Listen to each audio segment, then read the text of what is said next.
Kanal Eksplozija vam prikazuje. U zadruzi nema osobe koja bi mi bila snajka, rekao Vladimirov brat Vladan. Vladimir Tomović je podigao veliku prašinu svojim boravkom u zadruzi 3, a publika ne prestaje da komentariše njegove ljubavne afere, ali i svađe i sukobe sa mnogim zadrugarima. Nakon poziva koji je sinoć imao sa svojom majkom i bratom, Vladimir je odlučio da posluša majku i distancira se od Mine Vrbaški, koji je poručio da mogu da budu samo prijatelji. Vladan je izjavio da s obzirom na to da je i on sam rekao da je u nekoj vrsti veze za koju ne bih rekao da je zvanična, mislim da trenutno u zadruzi ne postoji osoba koja može da mi bude snajka. Po mom mišljenju, ovo je neka vrsta prijateljstva sa beneficijama, rekao je Tomovićev brat.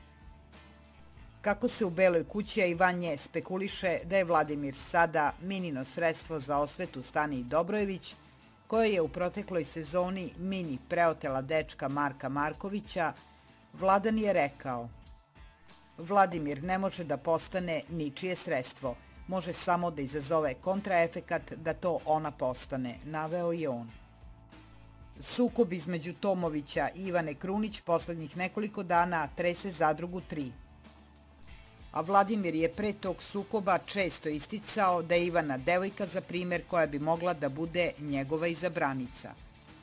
Mislim da je to bilo mišljenje većine ljudi o Ivani Krunić dok nije pokazala svoje pravo lice i kao takva sa novim licem je ušla u konflikt sa Vladimirom, rekao je Vladan.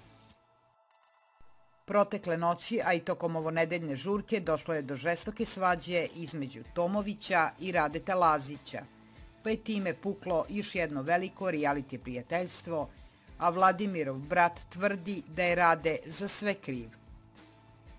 Da je bilo pravo prijateljstvo ne bi puklo, po mom mišljenju, za to je samo Rade kriv, zaključuje Vladan Tomović. Lajkujte na video i zapratite Eksploziju ako želite da budete u toku.